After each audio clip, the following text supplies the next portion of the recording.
आप ये सब तो जान ही चुके होंगे कि विद्युत क्या है। विद्युत एक वैकल्पिक ऊर्जा है जो इलेक्ट्रॉन के विस्थापन से ही अस्तित्व में आती है। अब इलेक्ट्रॉन क्या है यह जानना बहुत जरूरी है कि विद्युत का जो उत्पादन कैसे हुआ, विद्युत की खोज कैसे हुई।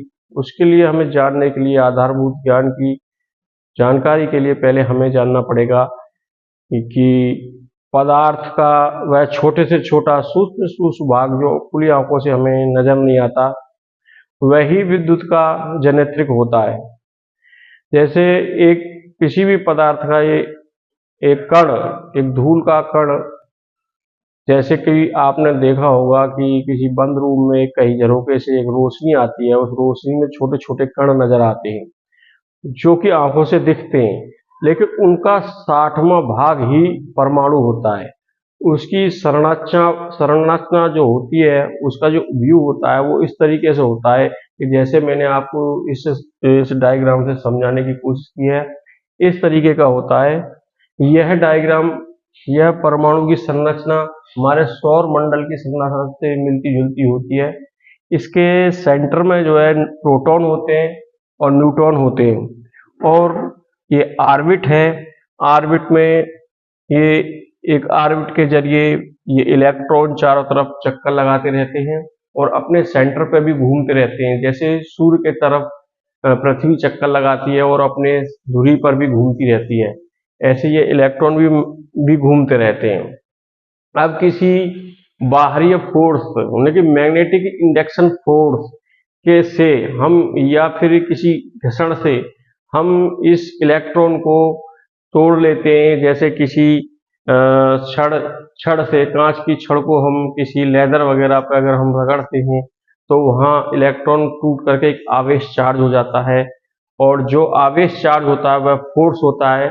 वो फोर्स जो होता है वो प्रोटॉन मतलब वोल्टेज होती है, और जो सर्किट में जो इलेक्ट्रॉन चार्ज होते हैं वह इलेक्ट्रॉन इसी ऑर्बिट से ही मेटल से टूट जाते हैं और एक जगह इकट्ठे हो जाते हैं। वहाँ हमें झटका लगता है, तो हमें महसूस होता है कि ये जो है हमें ऐसे बिजली का सा झटका लगा, शॉक लगा हमें। तो ये स्टैटिक करंट में होता है। जैसे किसी कुंडली, चुंबकीय मैग्नेटिक फील्ड में जब एक वायर की कुंडली को घुमाया जाता है तो उसमें भी इलेक्ट्रॉन फ्लो होने लगते हैं, और वह किसी भी बंद, जब सर्किट क्लोज होता है तब, जैसे किसी सर्किट में बल्ब लगा होता है तो वह जलने लगता है, या किसी मोटर लगी रहती है सर्किट में तो मोटर घूमने लगती है। तो वह हम कह सकते हैं कि ये इलेक्ट्रॉन ही विद्युत का जो जननेत्रक है। जैसे कि किसी भी पदार्थ का जो इलेक्ट्रॉन होता है वह चार्ज होता है, आवेश चार्ज होता है, उसी से हमारी विद्युत अस्तित्व में आती है। अब इसमें भी ये देखना होता है कि इलेक्ट्रॉन इलेक्ट्रिसिटी में फ्लो किधर करता है। जो कन्वेंशियल करंट की थ्योरी ये कहती है कि जब हम सर्किट को पूरा करते हैं तो वायर को जो हम लोड पे हम पॉजिटिव देते हैं, पॉजिटिव मतलब कि आप सप्लाई में जो वोल्टेज जो होती है इलेक्ट्रोमोटिव फोर्स होता है, जो किसी भी जनरेटर या किसी भी उससे अल्टरनेटर घुमाया जाता है तो उसमें जो फोर्स, एक मैग्नेटिक फील्ड पैदा होता है, इलेक्ट्रोमोटिव फोर्स होता है जो कि इलेक्ट्रॉन को फोर्स करता है चलने के लिए।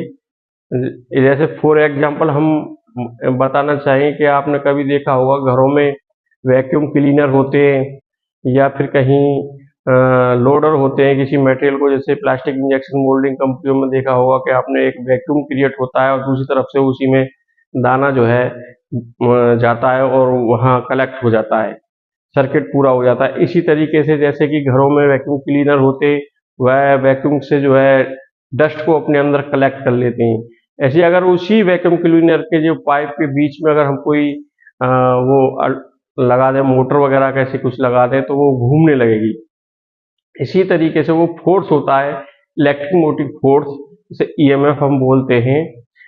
उसी फोर्स की डायरेक्शन में जब हम सर्किट में कोई भी बल्ब या कुछ लगाते हैं तो न्यूट्रल दूसरे सिरे से जोड़ा जाता है, उस न्यूट्रल से पॉजिटिव की तरफ वोल्टेज इलेक्ट्रॉन फ्लो होते हैं तो सर्किट पूरा होता है।